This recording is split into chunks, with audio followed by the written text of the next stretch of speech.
What's going on, good people? What's going on, bad? It's me, Mr. Glasses, back at it again with the truth is the truth. Period. Fuck all that bullshit. And what I want to do is, I want to live there and put a little of this truth on you, dealing with our brown people and the family. And here we go. I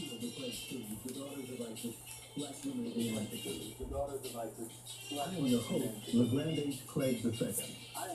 This videotape and booklet supplement part one of this series, When Black Men Ruled the World, Egypt During the Golden Age.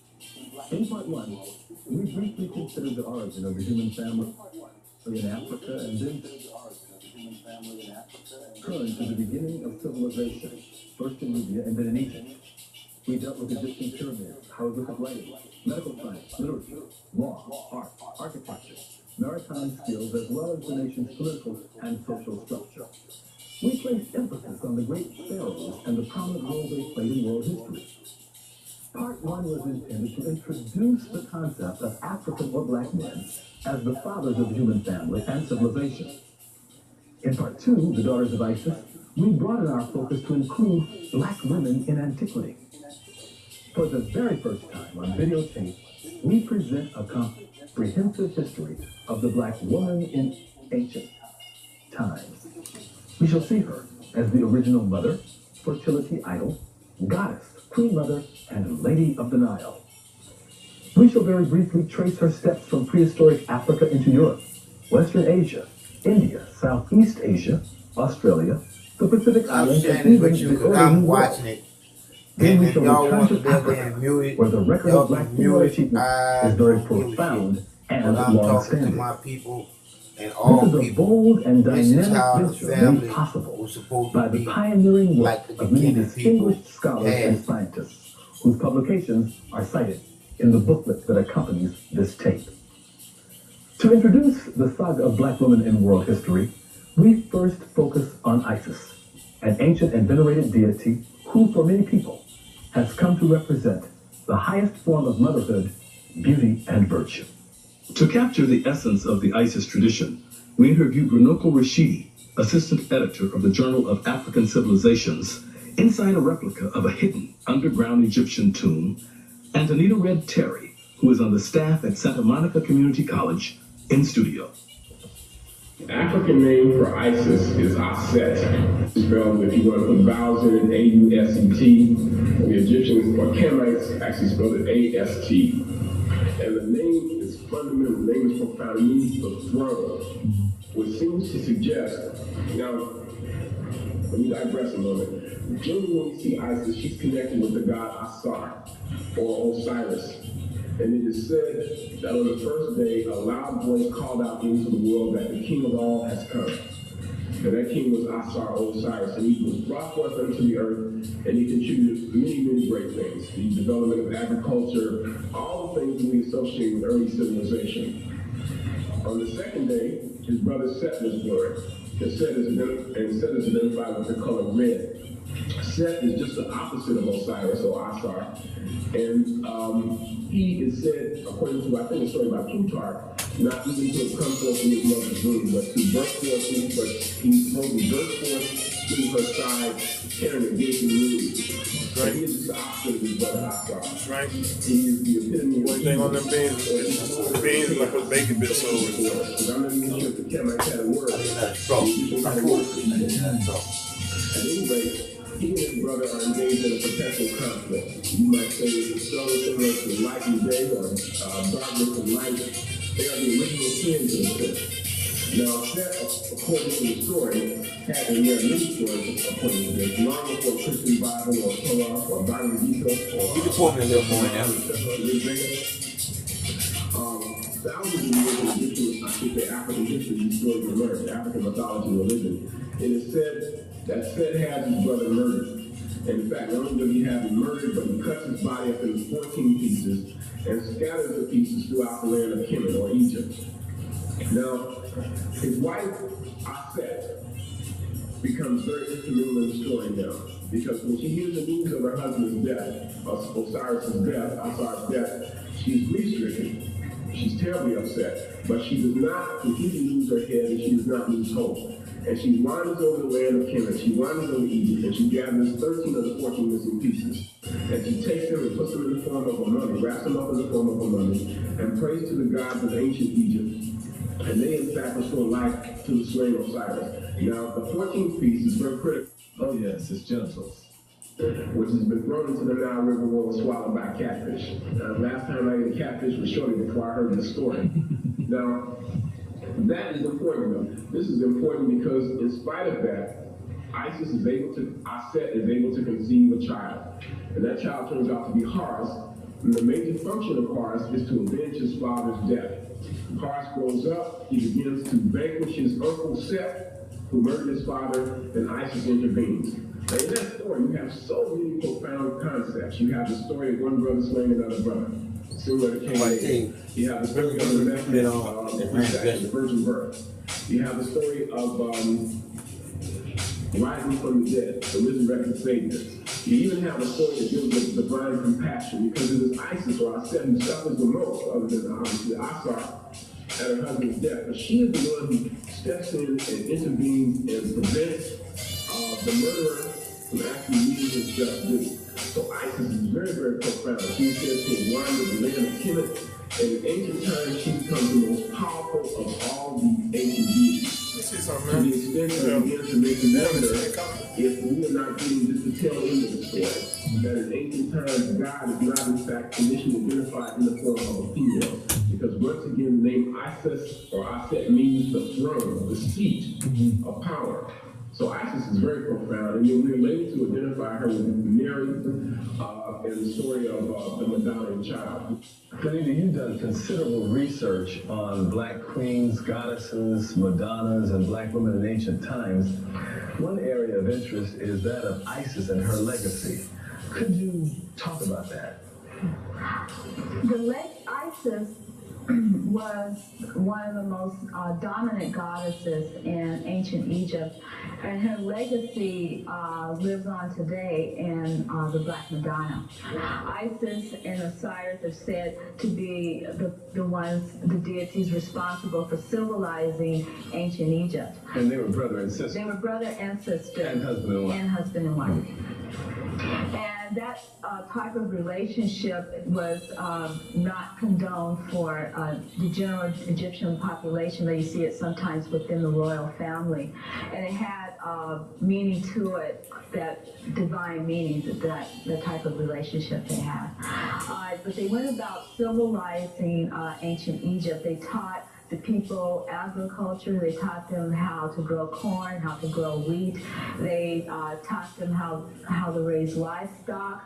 They taught them the institution of marriage and of maintaining families. And they taught the women how to grind corn, how to weave and spin thread and weave cloth. And so the Egyptian people attribute their civilization and their civilized behavior to Isis and Osiris, and that they also tended to be pious religious people, and that they felt that Isis and Osiris exemplified this in their relationship.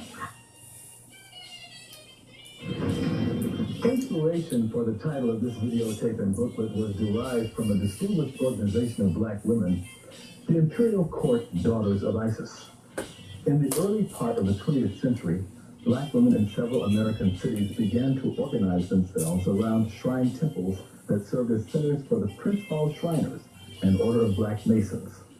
An auxiliary of female members of the Prince Hall Shriners was formally established at the annual session of the ancient Egyptian Arabic Order Nobles Mystic Shrine in Detroit, Michigan on August 24, 1910.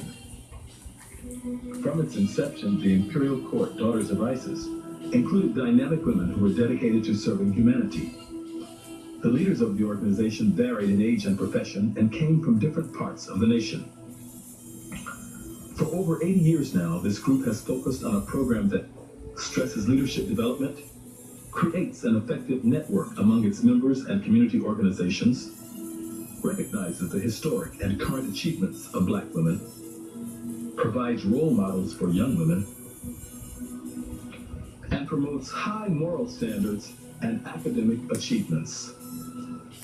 The current commandress of the Imperial Court Daughters of Isis is Margaret P. Warren of Los Angeles. She's had a long and distinguished career in government and the private sector, and has made noteworthy contributions to a number of charitable, civil rights, and religious organizations.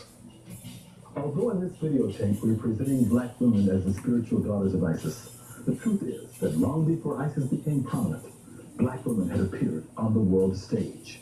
Let's turn now to the first women on Earth, Black women in prehistory.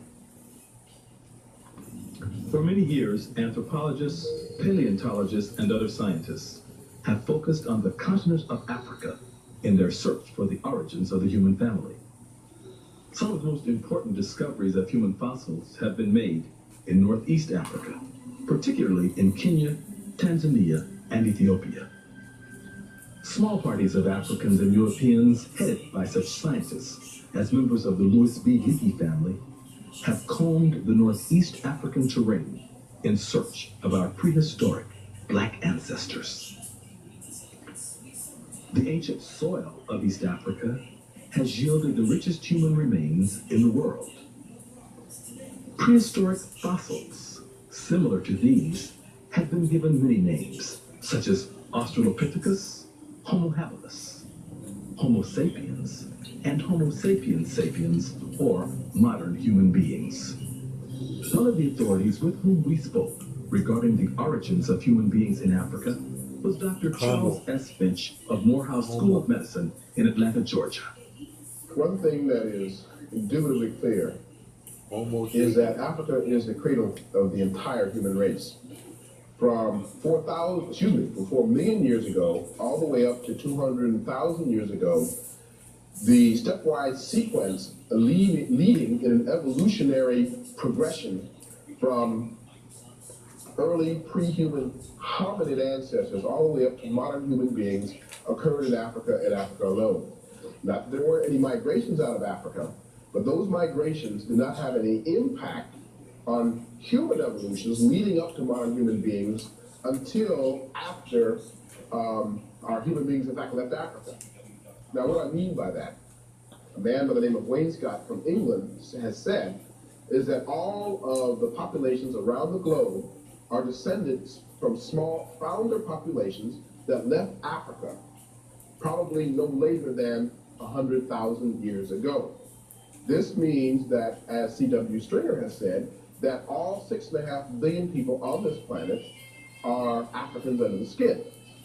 Because if we go back far enough, everyone has an African ancestor. Now, to clarify an earlier point, when I made the assertion that as far as human evolution was concerned, it all occurred in Africa up until after the final migration, this has to do with the origin and development of races. That you did not see the development of specific human races until about 50,000 years ago, when these founder populations left Africa, began to inhabit certain parts of the globe, Europe, Asia, and then because of rather sudden and drastic climatic changes, underwent some adaptations that led to the development of variations in the human species, which we today call races, or subgroups of the human species. But as I say, if you look at the root and the trunk, you are talking about a root and a trunk that is in African soil, literally. So that in effect, all 6.5 billion people who live on the planet today are descended from a founding population, or an original population, that emerges in Africa, certainly 200,000 years ago, very likely, no later than 140,000 years ago, and does not leave Africa until maybe 100,000 years ago.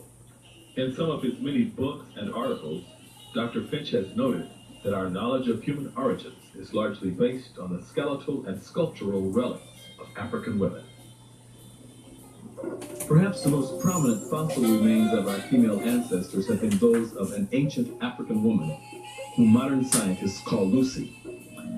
She may have looked similar to this reconstruction that appeared in Discover magazine in 1988. Lucy lived about 3.5 million years ago. She was 3 feet tall and 60 pounds. Damn, Lucy was ugly. Her remains were found in Ethiopia. Lucy and her sisters were undoubtedly strong, proud, and courageous. Alongside their mates, they probably hunted and gathered food, lived in small groups, and carried a nursing child as they traveled across the land. Lucy was what? Ugly. Whether we call her Lucy or Evie, the African woman left And people got to hear me that on TV land. Lucy was ugly, boy, but I wouldn't small put that man. carvings of short, heavy-set women with thick woolly hair, often called fertility idols, have been found in Europe It's from not early attractive. There are some ugly, scientists have labeled there's the some ugly people women at in that there. time I mean, it's not good looking. after Well, if I the wasn't caves him, I'd put it back to where Lucy. the Lucy was skulls ugly. were first discovered. But some ugly women, man. That's Some all. authorities believe that these ancient Cleopatra, The little planet ate more chick than looking better. 50,000 years Lucy. ago and were part of a loose cultural network that extended from South Africa into Central Europe. Sculptures, cave drawings, weapons, and tools of the Grimaldis suggest that they were a highly advanced people who held black women in general, and motherhood in particular, in very high esteem.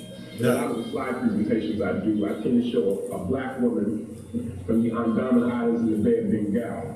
And then I compare that photograph with Venus of Willendorf, one of these ancient fertility figures that you referred to. You can go to Southern Africa or Zambia and find one of these Croatian sister, Khoikhoi, who is oftentimes called a Hottentot. So this is the most famous one, but you find throughout France.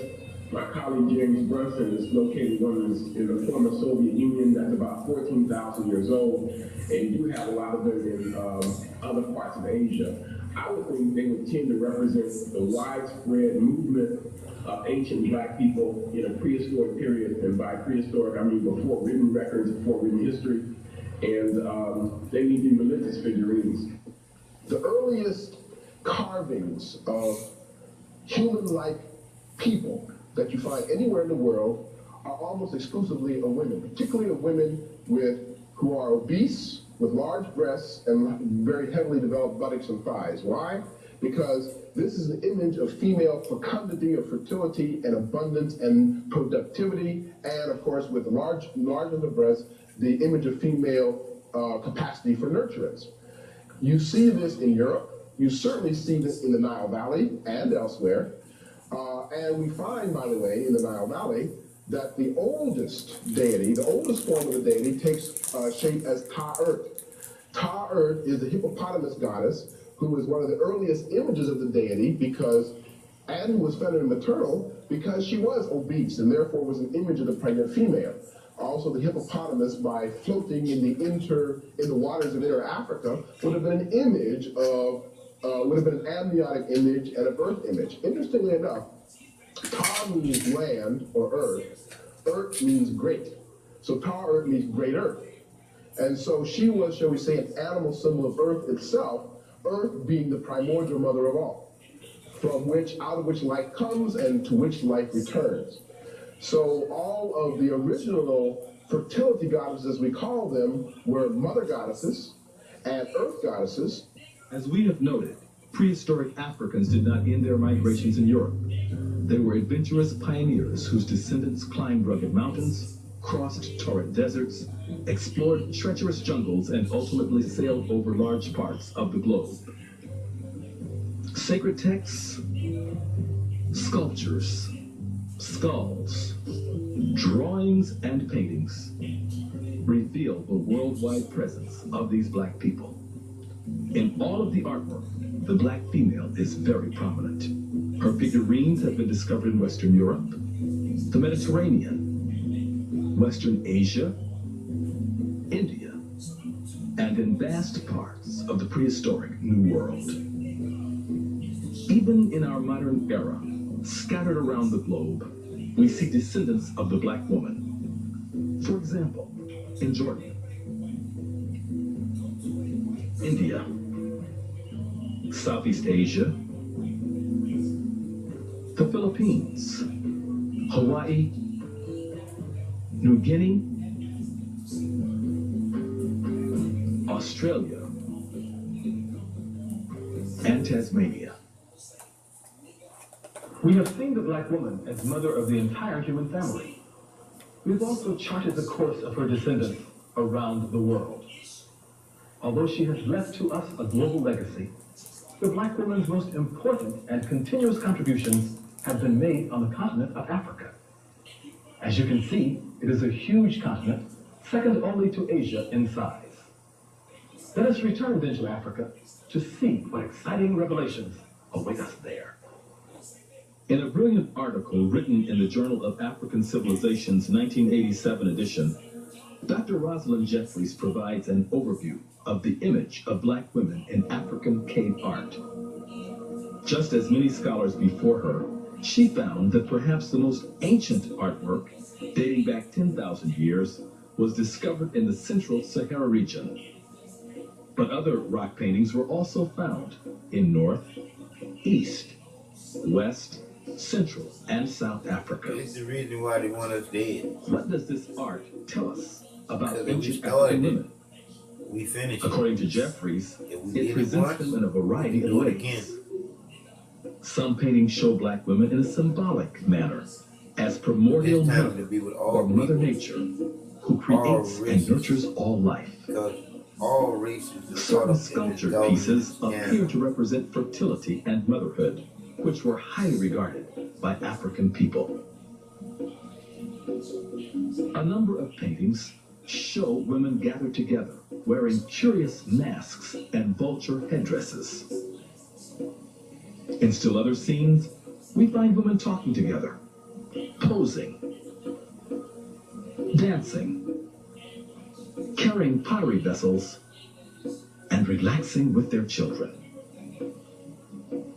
One of the most popular of the prehistoric paintings is a depiction of two young ladies referred to as Pule women. Their attire is surprisingly similar to modern dress.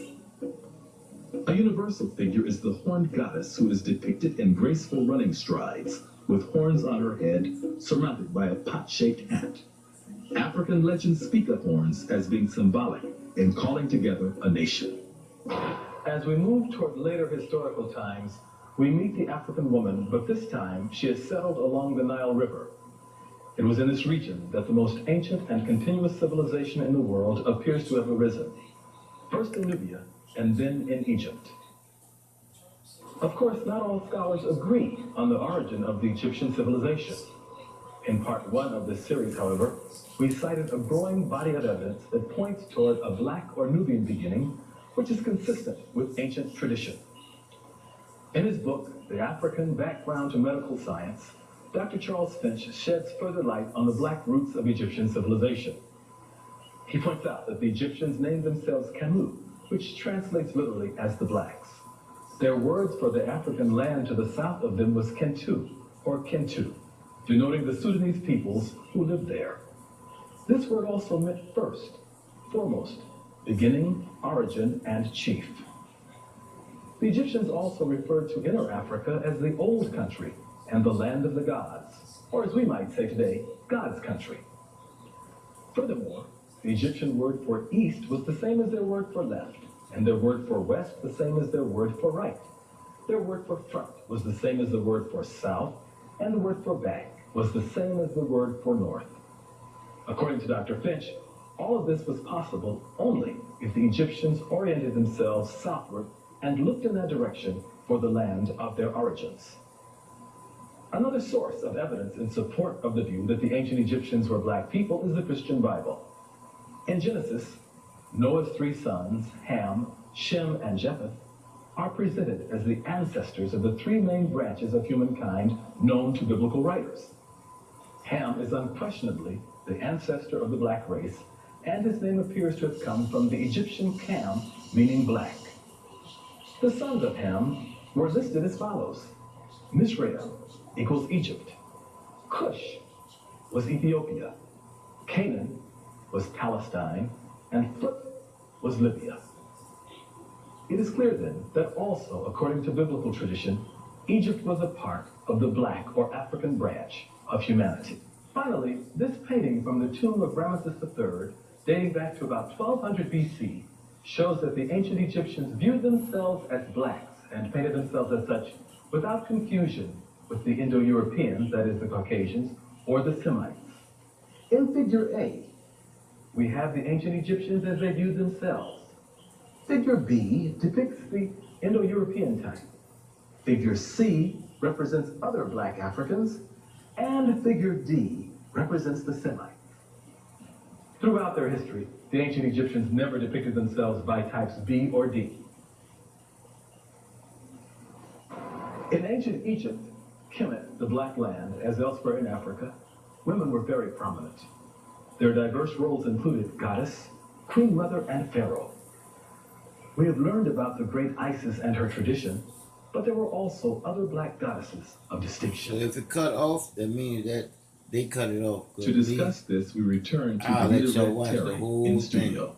But sometimes they cut me off, so I'm just chilling until they do what they do. Was the female god of war and of hunting, and she's probably the oldest known female deity of ancient Egypt.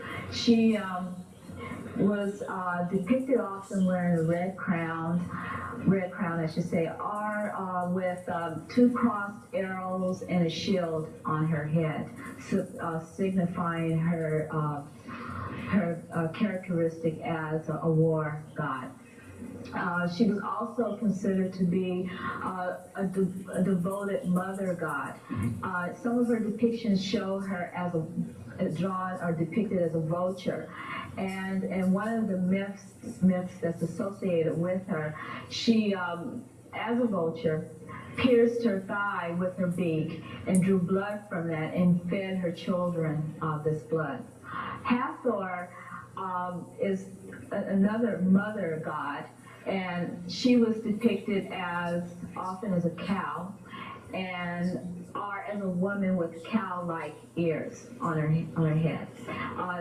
Her symbols associated with her were the sistrum, and she was often depicted with the pharaohs who saw themselves as Horus reborn, or as the god reborn would be seen suckling from her as a cow. They would suckle from her tithers, or as a woman in her woman form, they would sit on her and suckle at her breast. And she was also a female god associated with music, with dance, with love, and with sensual pleasures of love also. And the sistrum, which I said was associated with her, was a rattle-like musical instrument. Some of the other female gods include Bast or Bastet, which was often depicted as having the head of a cat or a head of a female lion, and she was a god of war.